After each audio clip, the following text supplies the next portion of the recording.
Good evening, friends. Welcome to a very special evening edition of Shakespeare's Coffee Break. I am your friendly neighborhood Shakespeare, and I am on my coffee break. Let's have a nice, noisy slurp as per usual to start things off properly. That's just good internet audio, and you also saw the top of my head, which is not something you normally see. Ordinarily, of course, this is a silly show, but occasionally, as you are well aware, we have serious conversations because these are serious times that we live in. And yes, I approach them with usually a sense of the absurd because sometimes that's just how you gotta go through life. But let's also talk as serious people do. Let us speak in hushed voices and talk of the death of kings. And so today we are having a very important, a wonderful conversation on the reception of the female voice. It is a panel that has been put together by the amazing Claire Bochenek, artistic director of the Zenith Players. Joining her for this conversation, we have Educator, Emily Brennan, also an amazing actor in a lot of Zenith Players productions, and you should watch them because if you're not, you missed out an amazing Dogberry, and that's just all I have to say about that. And we also have actor and vocal health coach, Nicole. She's going to be talking about all the really good things.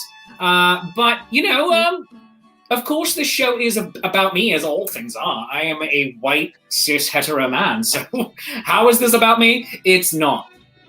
Gentlemen, if you're watching, listen tonight. Listen and learn. Ask questions.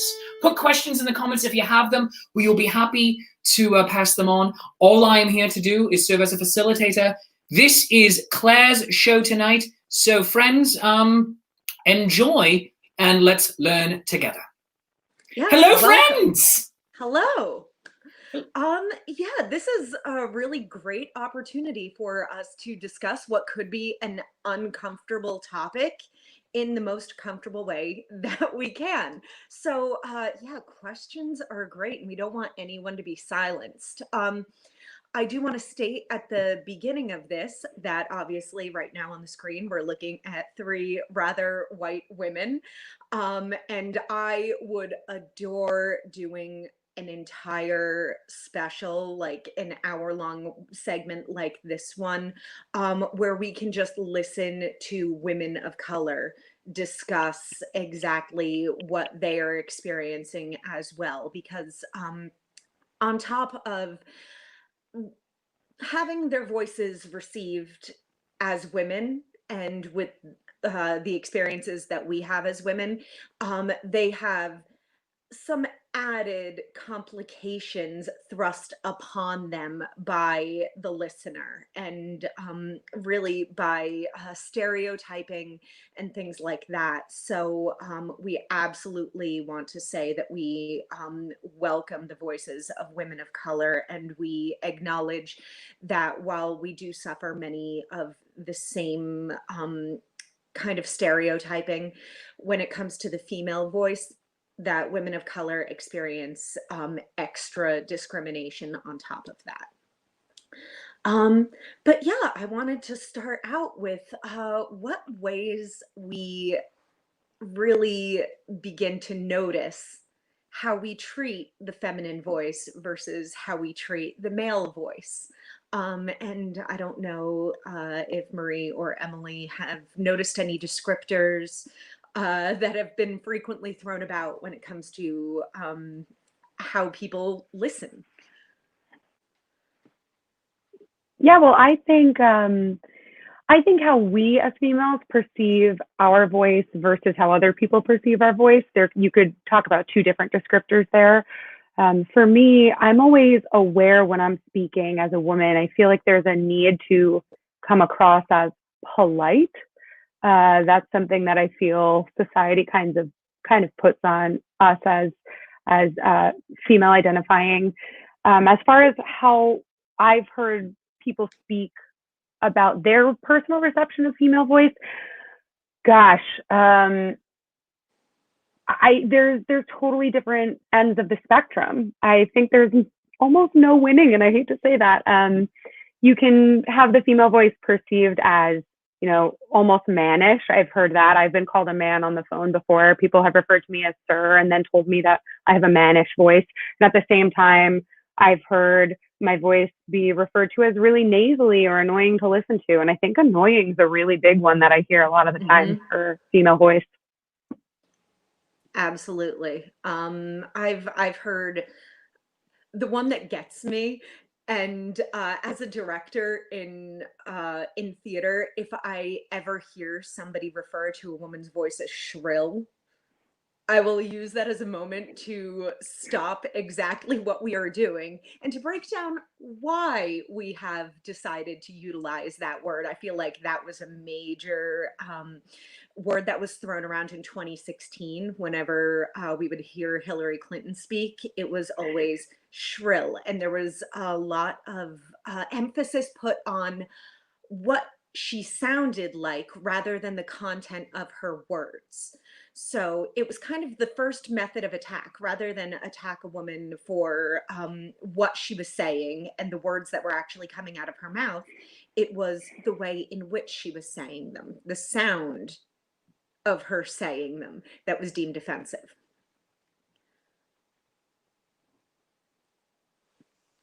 Yeah, that word is, the second you mentioned that definitely is a word that grates on my nerves. From my own personal experience, I myself am a very loud person.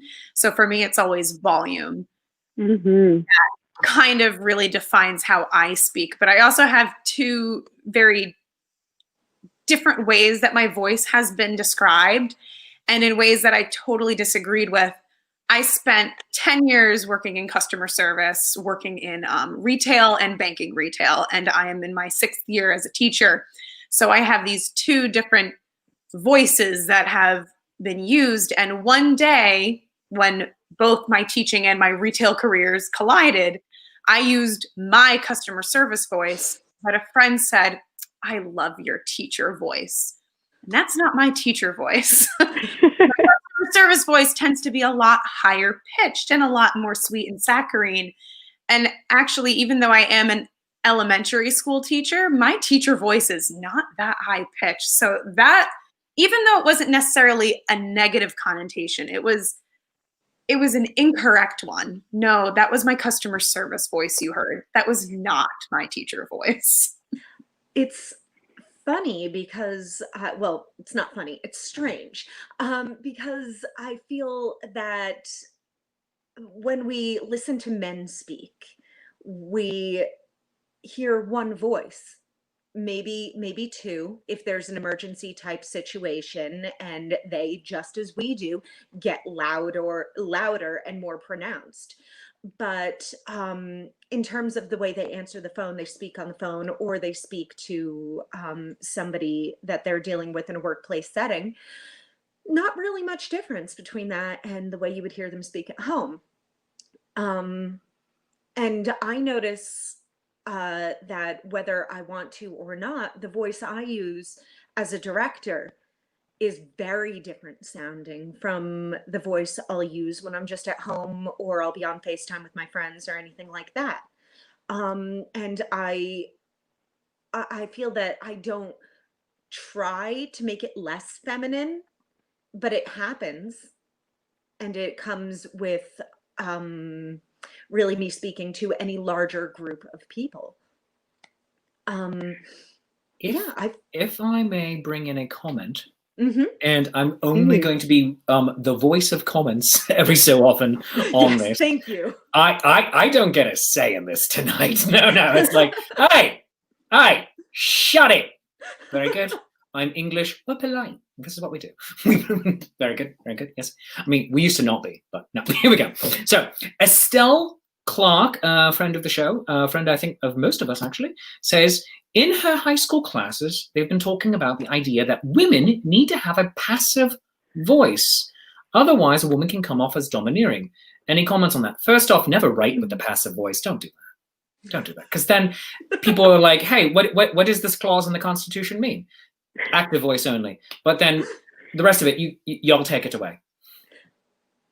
I think that's remarkably accurate. In drama school, I was shown a video, so it's got to be around 10 years old now. And it was a slam poetry event, and there was a speaker on it. What is his name? Taylor Molly. And he did an act called Totally Like Whatever You Know. And in it, he really harpooned upspeak and a way in which we phrase things to make it sound like we're looking for approval. For validation. And we add that invisible question mark at the end of a sentence. And it's a valid criticism if it were all people that felt the need to do this. And what I think it stems from, because I definitely notice young women that I direct, young women that I work with, utilizing it more than men, is it's a way for us to seem like we are being less offensive. So I'm in this boardroom, and I'm here to state my idea, but I don't want to be deemed domineering. I don't want to be called grating. I don't want to be called mannish. So I present my idea in such a way that might be acceptable to the men that I work with. Mm-hmm. And I know that is one instance of how we try to be passive. And it's a way of appearing respectful, appearing submissive, because that is how we are frequently taught, even indirectly, to get what we need. If I may just ask both of you ladies, have you ever heard the word domineering used about a man? No. I've heard assertive. Yes. Assertive, I think, has a positive connotation. And I could almost understand, I had a little bit of a visceral reaction to that comment, in the sense of, if it was a man, if we were talking about the male voice, and this is perhaps subjective, but we don't tell men, oh, we may say, oh, you can come off too assertive, but assertive doesn't have the same negative connotation as, well, you don't want to sound domineering. As soon as that word domineering comes in, I'm like, ooh, no, I don't. I definitely don't. And why is that? They mean almost similar things, but one is very negative. And like, to assert is to push yourself forward, but to domineer is to dominate. So to like be on top. So they definitely have, like, just breaking them apart, they definitely have like you get a different idea from them. I find the whole, Claire, if I may, what you mentioned about the politeness thing. So I dug up one of my old books from undergrad. I studied linguistics and have Language and Society here. The Cambridge Approaches to Linguistic, William Downes, 2nd edition. This is an old book. And I was looking through the one chapter at the intersection of social factors. I don't even think I read this book this much when I was in college, but I that weren't in there when I was getting my bachelor's degree. But essentially they reference several studies throughout the 70s and 80s where a woman's choice of the variant of language is in terms of politeness. Women are more linguistically status conscious. Like throughout history, women have always been, where is that one, just because of the subordinate role of women in society, they are so much more aware of their status, and therefore they make their language so much more polite. Women consistently achieve scores closer to like the standard, I guess, language or dialects. However, and I just found that very interesting because that's everything that I highlighted that we mentioned there. Mm-hmm. No, it's remarkably accurate. We have a different vocabulary. to describe the way women operate in a business setting than the way men operate in a business setting. There's a fantastic interview with Taylor Swift where she said there's a different vocabulary for women and men in the music industry. If a man does something, it's strategic. If a woman does it, it's calculated. Men react. A woman overreacts. And that's just the way it's perceived. There are many times we have seen men speak with great emotion in their voice. There's been plenty of like famous speeches where men emote and we accept it and we call it passionate. If a woman begins to emote, it's weak, on the verge of tears. Is she going to cry? And it's all of these things. And it's just very interesting to look at. The reason we put this group together was because it's an important topic and we were planning on doing this. I was looking into having you join me in this discussion in November. We kind of sped it up a little bit given the response to the vice presidential debate. Because I was scrolling through Twitter, which is probably not recommended. And I was looking at tweets like these. I don't think I can handle 4 years of Kamala Harris's voice. Kamala Harris's voice is like nails on a chalkboard, almost unbearable to listen. Do you want to hear this in a man's voice, just so it can sound extra domineering? Yes. All right, let's do it. Let's do it. Good word. TJ, if you can go back to the first one. I don't think I can handle 4 years of Kamala Harris's voice. Kamala Harris's voice is like nails on a chalkboard. It's almost unbearable to listen to. Hashtag VP debate. Perfect. But it's comments like these that we see far more often in a debate where there's a woman. There are very few instances of somebody commenting just on the tone of a man's voice. And I cannot recall anyone complaining about the tone of Mike Pence's voice. I do know someone called it genteel, which interesting.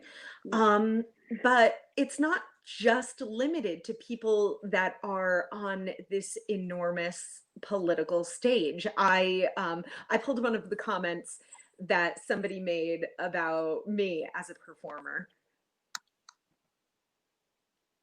And I love the show, but sometimes it makes me... Dan, would you like to? Absolutely. God, I love the show. But sometimes it makes me very, very afraid. Winky face. I do wonder if it had anything to do with her piercing, high-pitched voice, though. Maybe it wasn't false queen, but falsetto queen. And then it also got laughy emojis. These are the kinds of comments, though, that people feel the need to make about somebody who is in any aspect of is speaking publicly at all. So it's interesting, and what I feel that needs to be looked at is it's not just the woman who's speaking who is reading these comments. It's young women. Yes. It's people that the two of you are teaching that are observing this, and they're taking notes, maybe not literally, but they are remembering, okay, so I can't speak with a voice as low as Kamala Harris used because that was like nails on a chalkboard. But if I raise my voice to any feminine level, then it is falsetto and squeaky. So we're kind of boxing women in to meet this impossible standard. Do you notice with your students things like this? I notice right off the bat with some of my students. In the summers, I direct and I teach at Stage Door Manor, which is specifically for actors and performers ages 10 to 18. And I teach a vocal health class specifically on just vocal health behaviors for performers. And I do an exercise. If you want to do this at home, it's real easy. I do an exercise to find the natural speaking voice. We spend an entire day just on the natural speaking voice because societally, the way we interact with people, we usually don't speak in our natural speaking voice as females. It's a simple exercise. If you were to be on the phone with someone and listening to their story and agreeing with them, where that sits, that's where your natural speaking voice is. And you'll notice that my pitch just changed. This is where my natural speaking voice actually lies. It's a very simple exercise. You can find yours right now, just But society tells us, if I talk up here, this comes off a little bit grating or perhaps a little snobbish, but this is where my natural voice sits. And instead, I'm just kind of right here because this is where society has told me maybe this is okay for me to speak. I don't know. And most of the gentlemen in my class do that exercise and they're like, yeah, that's where my voice is. That's where I talk. And it is mind-blowing for these young women. These young women are like, wait, this is where my voice sits? I had no idea. And all of a sudden there's less vocal fatigue and things like that when you start speaking where your voice should naturally sit because that is what's natural to you. And it doesn't matter what anybody else sounds like. You should just be yourself. I'm not going to go off on that tangent, but that's what I notice with my students a lot when we do that daily exercise. That's a great exercise. And I obviously was humming along with it. This actually is kind of where my natural voice sits. I am a mezzo alto, so I've always been on the lower side. But in terms of just my students, the more vocal ones do tend to be the boys. And right now we have a very small class size. We are in person in my district, though we are a hybrid model. So there are students at home and there are students in the classroom. And there's only it's half and half. But I just feel like compared to last year, there are so many more girls than boys, but there are so many more quiet girls than boys. There are so many more quiet girls who sit behind the more disruptive and loud boys. And it's very interesting to see. And even just in talking with the teachers, when there's a disruptive and loud boy, we don't always hawk it up to that boys will be boys. I'm very thankful for my teaching team that we don't use that phrase. And I really only use that phrase when talking about my cats, because that's the only time when they're chasing each other and biting each other's tails. And I am, like I said, I am thankful for that. But there do tend to be more outspoken boys than girls. Even in the class, I'm thinking there's two girls sitting in the back. They don't talk that much. No, it's something that I feel young women are conditioned to from the time they begin to speak, before they know that they want to pursue a career in the political arena or the boardroom or the performing arts. That talk like a lady was frequently used by grandparents. And it's one of those small amounts. It seems like it's not a large comment, but once it piles on, it forms who we are and what we sound like. And I feel like that's why it's problematic. Alternatively, if you have training and you do utilize your vocal training and you find out where your natural voice sits, I find that it is lower than what some people expect. And then we fall into men that want to compliment or women that want to compliment your voice. And they'll say, I want to sound like you, or wow, your voice is really sexy. It's velvety, it's sultry. And I have heard men described this way. There are quite a few clips of, let's see, Benedict Cumberbatch, Tom Hiddleston, really reading some Shakespeare, and they are just using their natural voice, and they're being very healthy about it, and their breath control is fantastic. And so they are on the receiving end of this as well.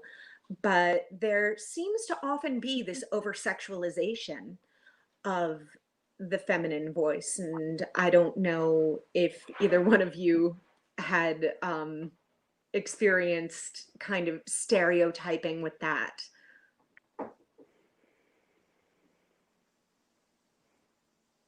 It's interesting. It's an interesting phenomenon. It is. I can't think of one instance.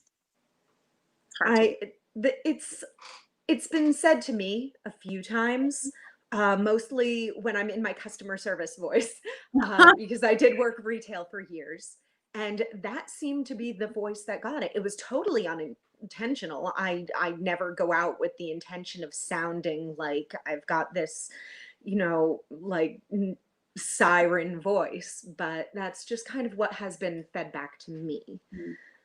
And it's also problematic because there are young ears around. Yes. And when they hear that, it shapes them. Have you noticed any ways that your students have kind of tried to train themselves to sound acceptable to the listener? I think the natural go-to is vocal fry. Especially with teenagers, like if I'm going to talk here, this is going to make me sound really cool. This vocal fry is kind of like the chill thing. I was a teenager a long time ago, but I think it's pretty much the same because I hear it a lot with my students as well. And when it comes to vocal fry, I mean, if that's where your voice sits, hey, that's where your voice sits. Like I said, be unique, you do you. But as someone who works specifically with performers, just kind of pointing that out sometimes is really helpful, because I do have a lot of students that will talk like this. And then we're at theater camp. At the end of the day, they're like, Marie, why is my voice so tired? Like, maybe use your breath support, and that will help a little bit. And it's one of those things, as soon as you start hearing that, it's all you hear. Like, it's all I hear, because I'm guilty of it. I've probably done it 400 times in the past 30 minutes. But when you're actively listening for it, you hear it all around you and everywhere. And again, it's not, for me, it's a great tool to have, to be able to identify that in yourself as a performer to keep your instrument healthy.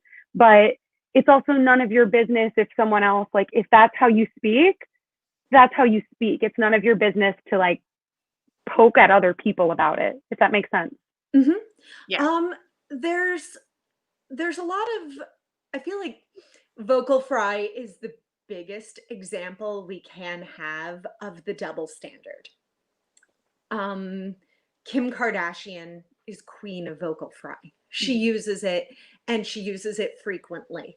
When she is speaking, typically it's in an intimate setting with family members, or friends, and the amount of damage that is done with vocal fry to the vocal folds, I feel like, is minimal outside of a performance aspect. If you are talking for 10 hours a day, utilizing it, I would expect to see vocal damage. But it's frequently brought up that it's so unhealthy, and people don't really, if you truly believe that a woman should have autonomy over her body, I hate to break it to you, but a woman's vocal folds are in her body, and it's not your responsibility to tell a woman what she should be doing with her voice. And Kim Kardashian gets nailed on her vocal fry constantly. I've gotten a few clips, actually, that I will ask TJ to put up to show some more vocal fry. And that was every day was about sort of exploring the unknown and trying something different. And I got pretty bored of myself as that character, and so did he.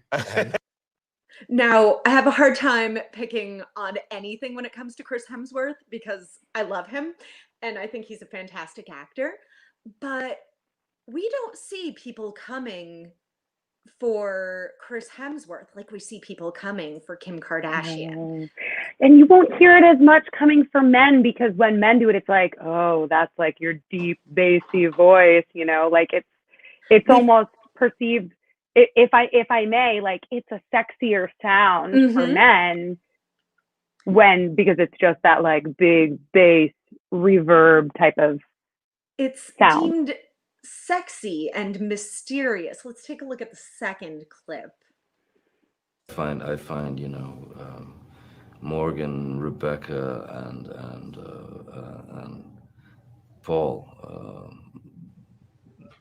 masterful at what they do. And oh wow, yeah, that was You weren't vocal fry the entire time. It was. So also very interesting. The third clip I want to throw at everyone is fantastic because here we're going to listen to Howard Stern complain about how women use vocal fry.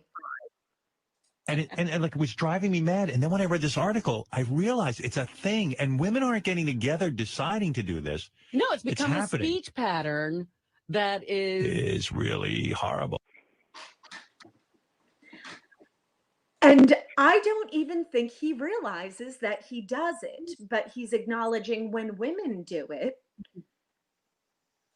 and complaining about it. So I think there is a tendency to thrust vocal fry at the feminine end of the spectrum and discuss how it's problematic when, first of all, it's none of your business. And secondly, it's not a new trend.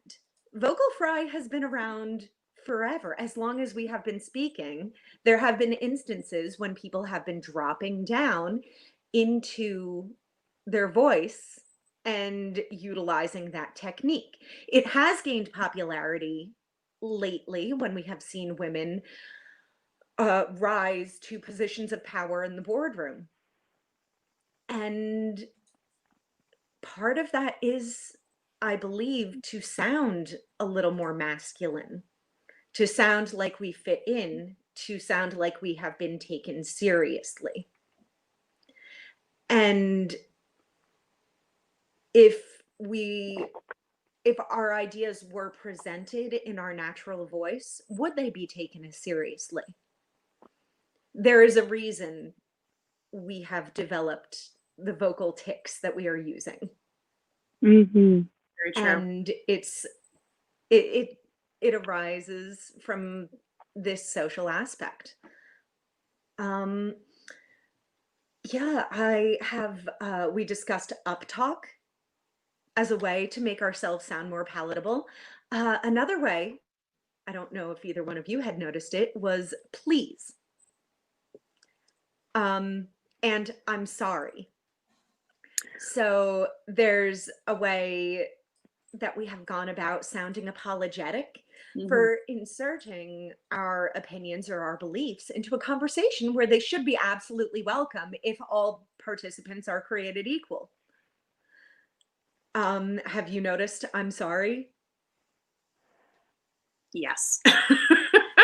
I notice I'm sorry, and I notice I'm sorry more than please. And I think mostly because I've seen a lot of talk recently, and I've in turn used this advice towards friends, family members, and students to replace I'm sorry with thank you. because you should never apologize for your voice or for your existence. You should thank people for listening to you. So, oh, I'm sorry for rattling on. Thank you for listening to me today. That meant a lot.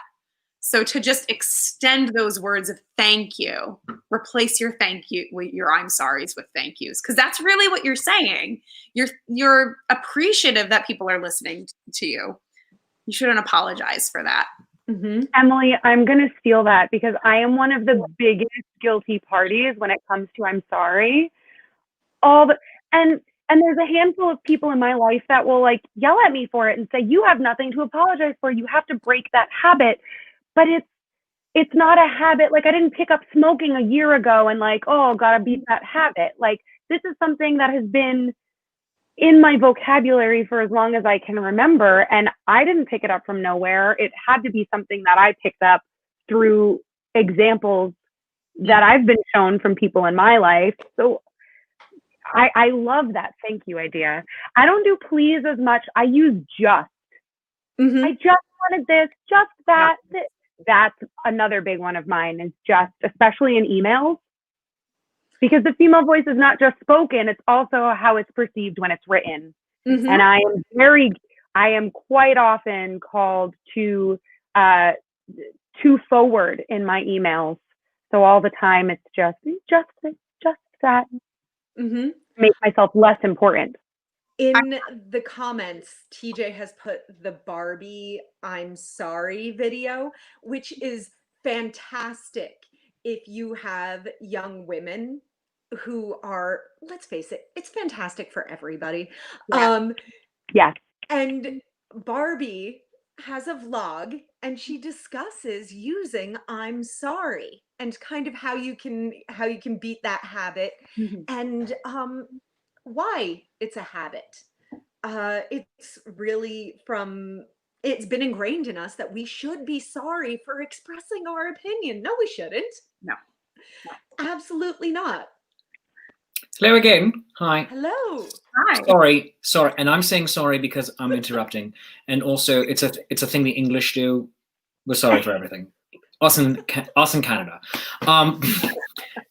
So I wanted to bring in a few questions because now seems to be a good time to bring in some questions. So from Greg Jolly or Greg Yolly. Greg, if you're not pronouncing your name Yolly, I'm sorry, you're wrong. Greg's, and this took over the entire screen, so I'll just make it on mine. So it's a very long one.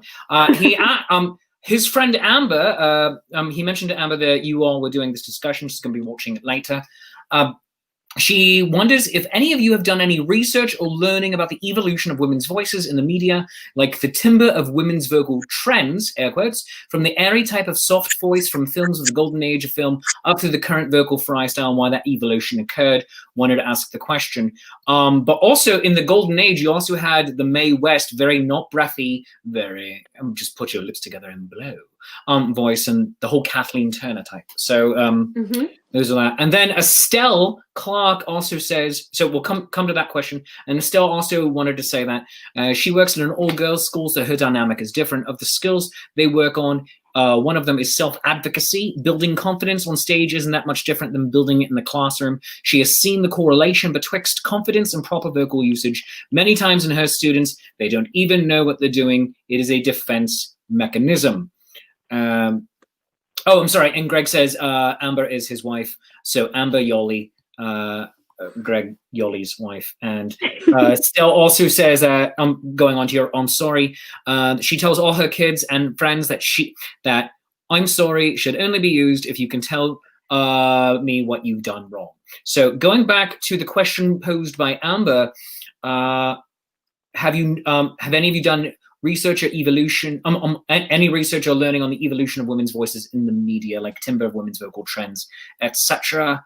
And back to all. Yes, actually, there was a very famous moment where Katharine Hepburn received a review that she was shrill. First of all, I couldn't even imagine upsetting Katharine Hepburn because that would be the most terrifying moment of my life.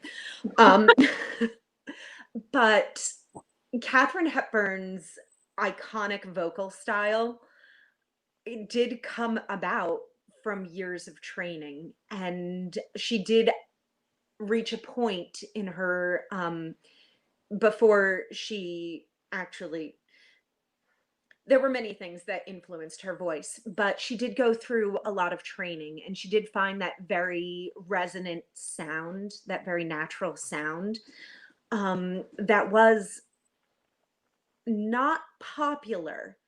It was distinctive in late 40s, early 50s film, where you would hear certain women use it.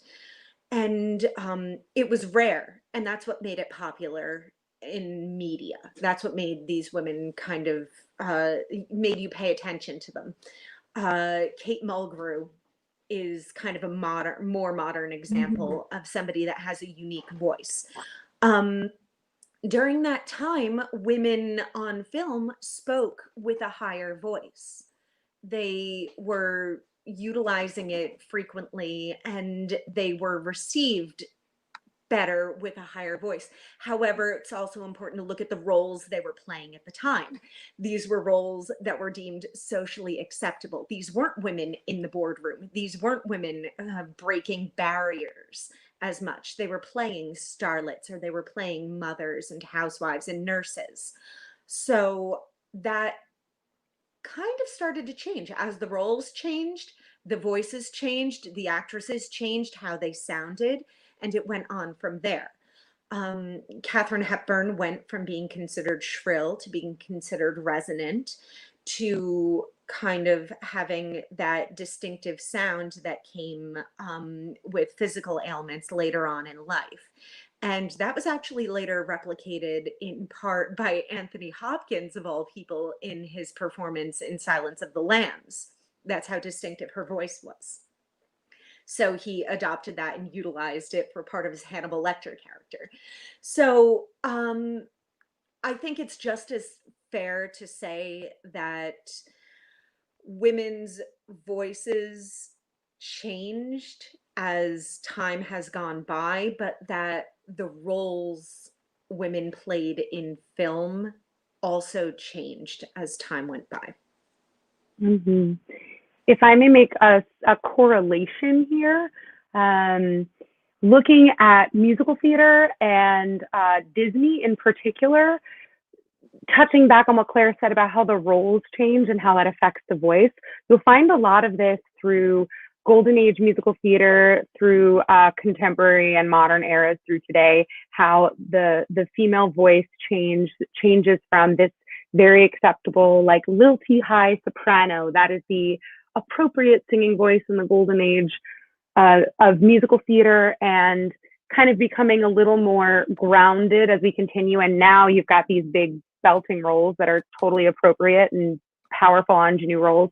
But you also see a characterization of the voice when it comes to, I'm going to use Disney Renaissance music because I'm a Disney nerd. But if you look at Disney Renaissance music in particular, I'm talking late 80s through early 2000s, the Howard Ashman, Alan Menken years, you're going to notice there's also a correlation with musicality being good and non-musicality or lower voices being evil. We hear that in things like Little Mermaid, where you have a mezzo-soprano or soprano Ariel and a very low, almost, dare I say, manly Ursula voice in the villain character. Same thing in Tangled, with Rapunzel being a soprano and Mother Gothel being a little bit more shrill and also having more bottom fill to her voice. So something to keep in mind as well is there's a little bit of personification of good and evil through what we see delivered in the voice in entertainment as well. I love that you use those examples. I was like nodding along and saying, yes, Pat Carroll, Jodie Benson, amazing. And I just have a little tiny anecdote on that, because I'm a huge fan of Cinderella, having been in various productions like Rodgers and Hammerstein and another one throughout childhood. And I just really do appreciate that Disney movie. But of those three original And actually, of all of our Disney princesses, Cinderella actually has one of the lowest voices, one of the lowest ranges, because you have, you know, Snow White is very high up and Aurora is very kind of very operatic soprano. And then there's just your common girl Cinderella. And I just wanted to make that comment there because I've always been a huge proponent of Cinderella. There's that one video that shows how much of a feminist icon she is, because she really does have her own agency, even though it doesn't really look like it, but she uses her kindness to save herself, and she had the shoe the whole time. And I could go on, and that's not what this about, but I needed to just gush about Cinderella and the fact that she has a lower voice, because I also have a lower voice, and I just love her for that. If I may continue on that, you might like this. 2 quick fun facts, Emily. So Cinderella is also the first Disney princess to harmonize with herself in that bubble scene when she's cleaning. We hear her harmonizing with herself. That's the first time to be done in Disney. That's just a fun fact. But also, she's got a lower voice. Think about what her sisters are like. So this is totally the opposite. We've got that sing, sweet nightingale, sing, sweet nightingale. And when the sisters sing it, they're practicing in their voice lesson. Here's where we get into that very shrill. We get, oh, sing, sweet nightingale, hi. And they get like this. Go watch the scene. It's, and again, it's like the good and evil musicality, non-musicality. So I love, I'm going to have to watch that video, send it to me, about her being a feminist, because I'm totally interested in seeing that. True, but I will definitely say but listening to her stepsisters being like the bad of the bunch, they have that shrill, ooh, we don't like that type of voice too.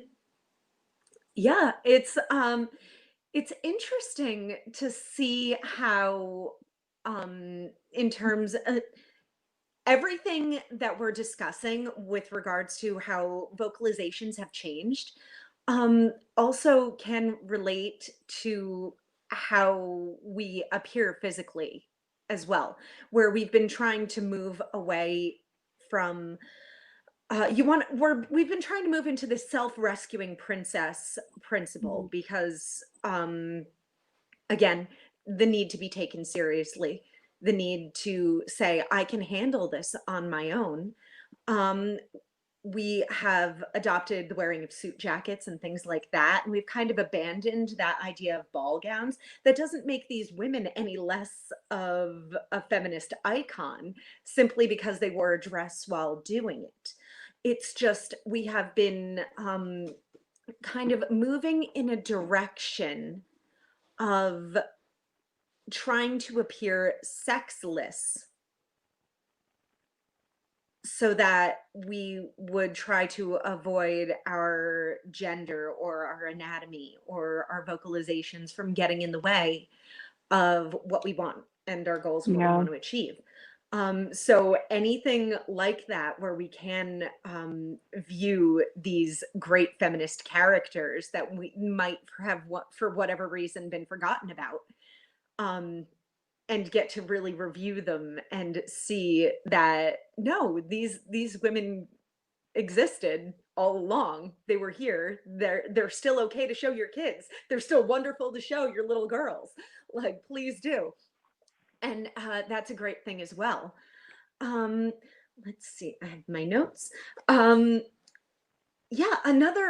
So while we were discussing distinctive voices, and we're talking about how Cinderella kind of had one of the lower voices, and Katharine Hepburn's voice kind of changed throughout time.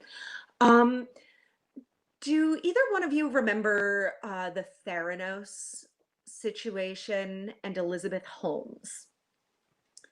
She created a company, and the principle was that they would be able to do testing from just a tiny little vial of blood.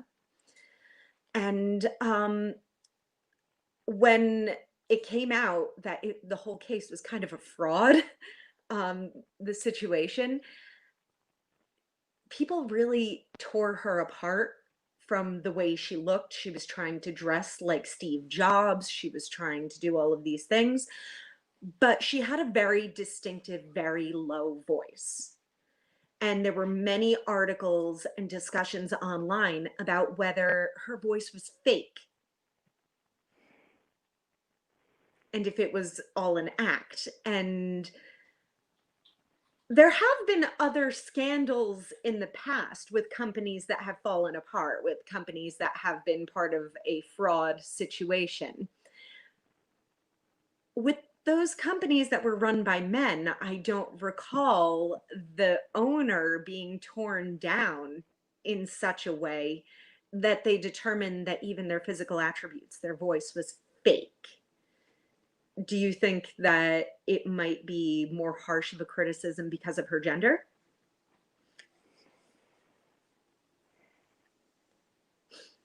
I mean, I watched 2 documentaries on that fire festival thing, and neither one of them talked about his voice. I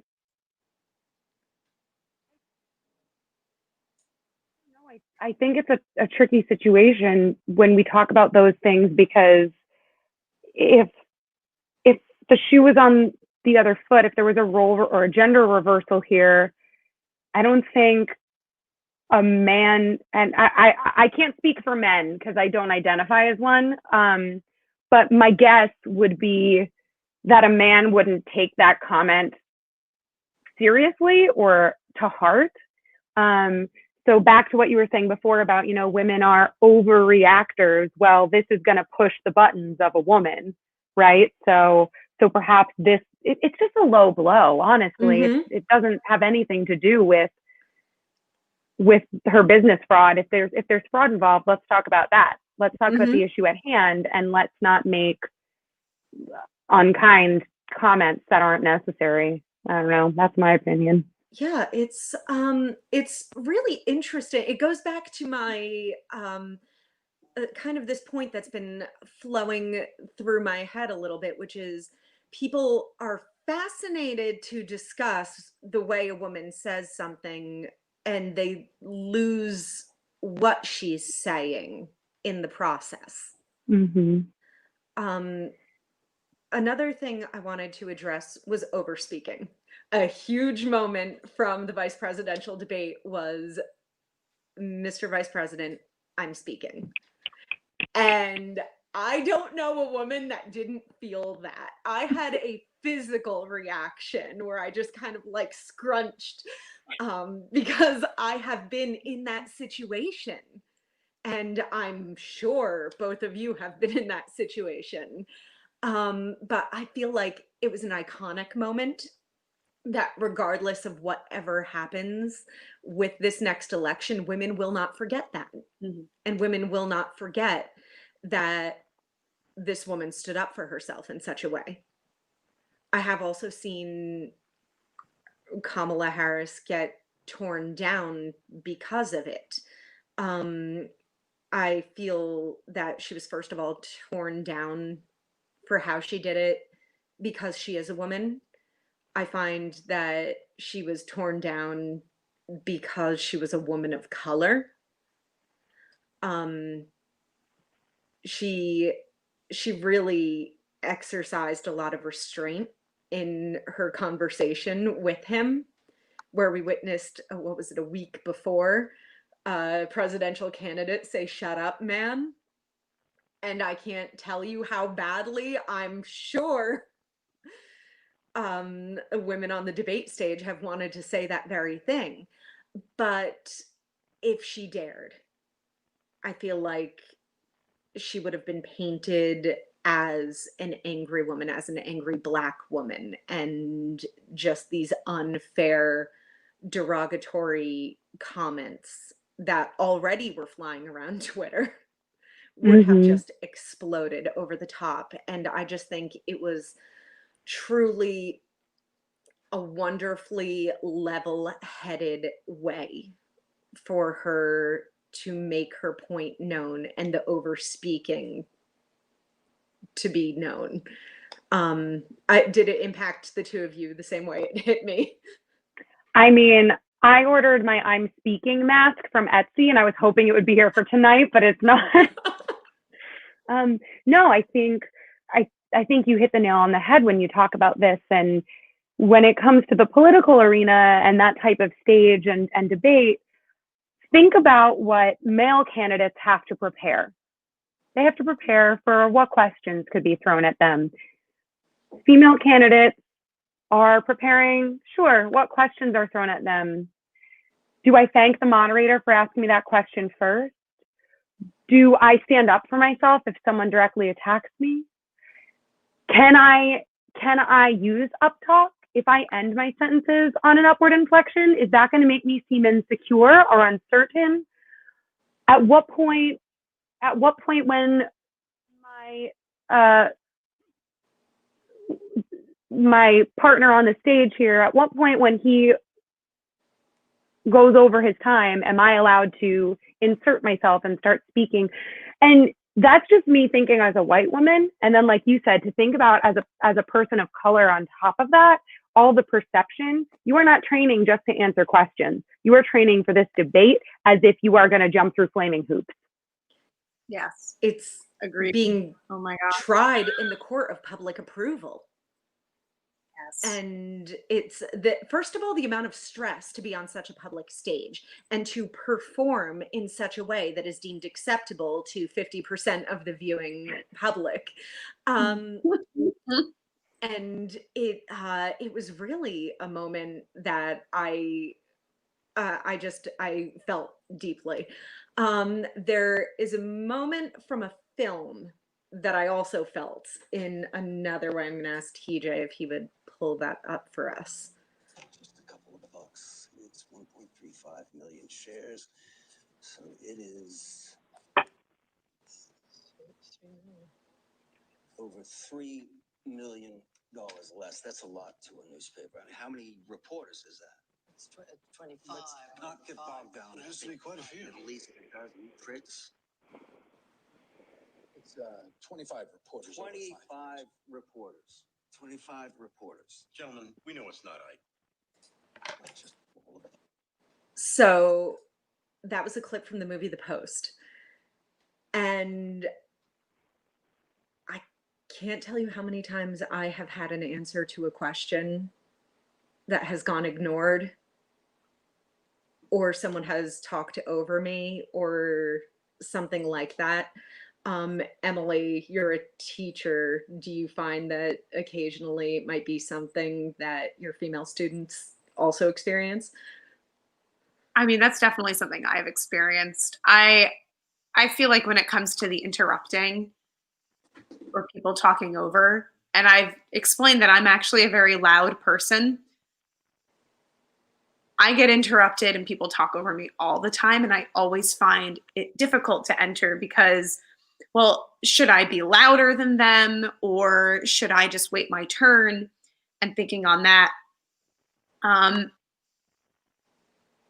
guess I'm trying to go back to the student thing, because there was one thing I left unsaid, and now I don't know where to weasel it in. Go for it. Because I feel like the other thing, because I am a special education teacher, so the students I take care of that I mainly focus on teaching are the more disruptive ones, are your students with ADHD and autism. And those tend to more be boys, young boys, because young girls are taught to not act like that. And I see it mostly through the people that I follow on Twitter. I have a lot of, one of my friends is very neurodivergent and boosts a lot of neurodivergent tweets. And I see so many women who say, I'm 29, I'm 30, I'm this years old, and I was just diagnosed with ADHD and autism.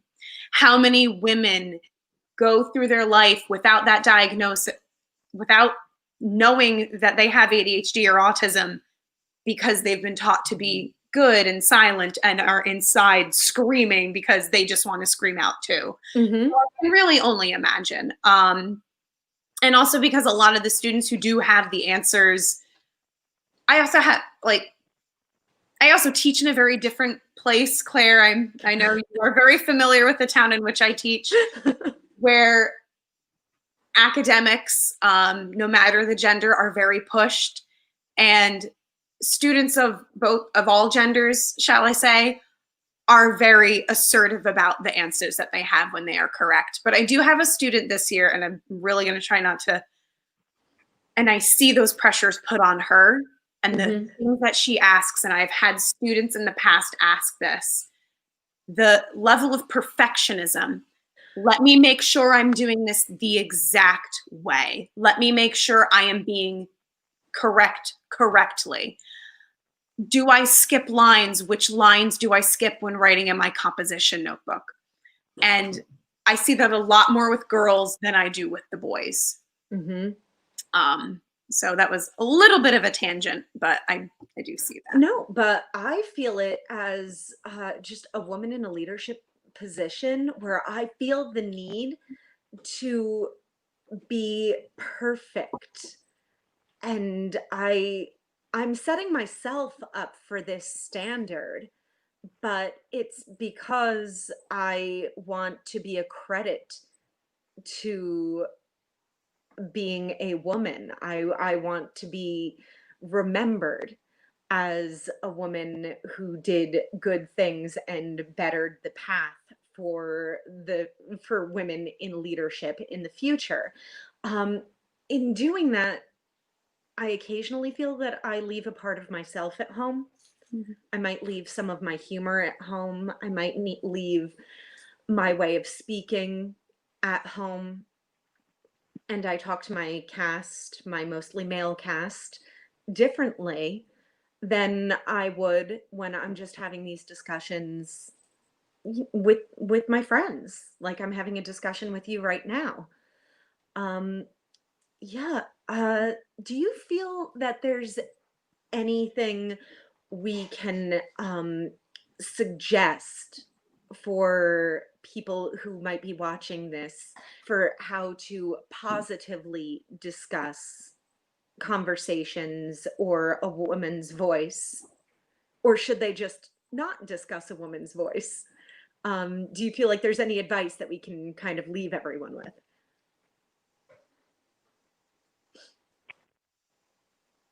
I'll repeat my thank you thing. Say thank you, don't say sorry. And the uncomfortable conversations are the conversations that need to be had. So getting through that first hurdle of discomfort, that's your first step. I know that I notice when men treat us equally. I notice the men who converse with me like they converse with other men, where they give other men the room to say what they need to say, and they also give me the room to say what I need to say.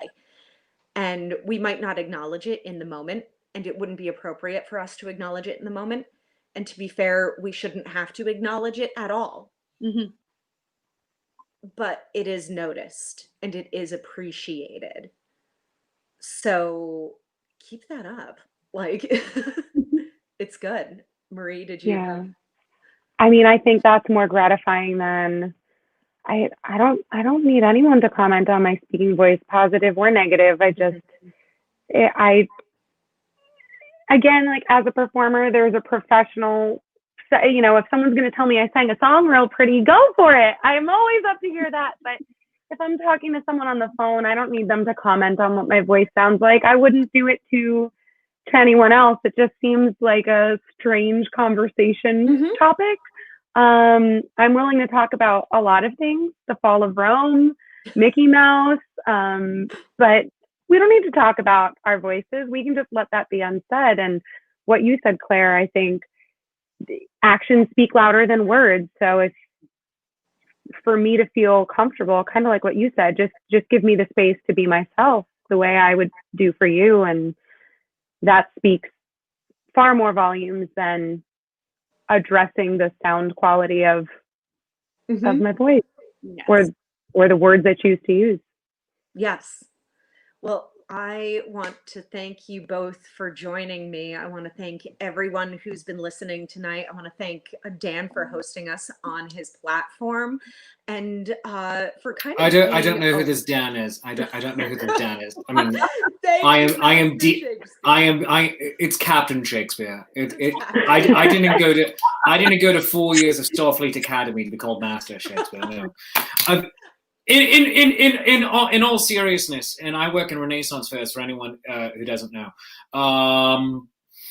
I'm after this crazy 2020 year, and 2020 I'm using as a swear word right now. After this crazy 2020 year, I am genuinely considering advocating dropping the term master at Renaissance fairs when addressing somebody. And I know it is historically accurate. There's master and mistress.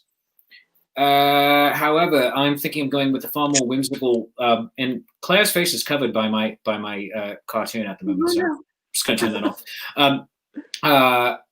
I'm thinking of going with the far more whimsical Captain Shakespeare, also in honor of Stardust. So there's that. I like that. But I like it. When you were all talking about Englishmen speaking the words of Shakespeare, I could not help but notice I was not mentioned in that conversation. You're like, oh, Tom Hiddleston and Benedict Cumberbatch, whatever. Seriously. No, it is a pleasure to have all three of you brilliant people on here. Having this conversation is an important conversation to have, and I'm so very pleased to have been able to help facilitate it tonight. And I would like everyone at home watching to please go. Claire is the artistic director of the Zenith Players, where this show is being co-broadcast at the moment. So please go follow the Zenith Players on Facebook, facebook.com/Zenith Players. And you can also go to zenithplayers.com and click on the highly attractive donation button, as TJ likes to say. And guys, gals, and non-binary pals, also as TJ likes to say, I would also like to get you to use the hashtag at all times, suck it, Derek Jacobi. He knows what he did. Yeah, he knows what he did. He knows what he did. But thank you all. And from all of us here in Shakespeare Town, good night, Seattle. We love you. Bye-bye. Thank you.